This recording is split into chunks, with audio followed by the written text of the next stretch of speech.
prophylaxis. The safeguarding of children of the community from the ravages of gonorrhea seems so vital a duty that it is only necessary to mention the more important ways in which this can be furthered.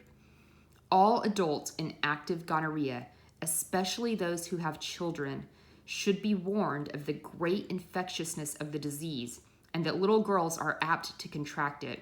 Specific instructions should be given in regard to the destruction of all soiled dressings, proper disinfection of hands, and importance of separate sleeping and toilet arrangements.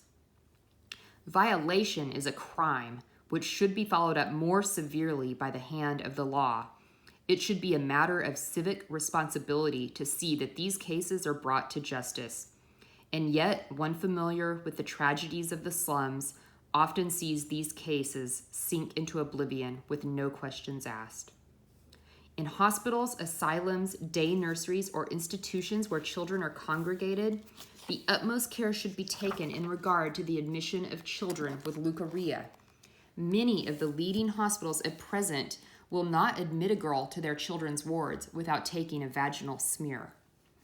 When gonorrheal vulvovaginitis has once gotten into such an institution, the most careful and intelligent isolation and treatment should be carried out.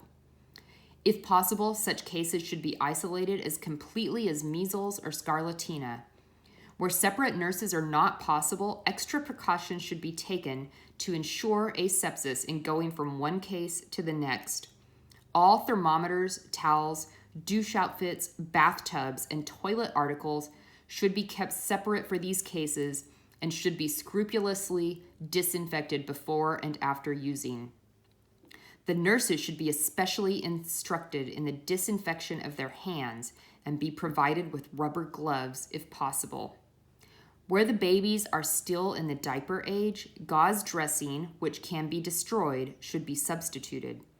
Diapers or dressings of any kind which are used again should be most carefully boiled.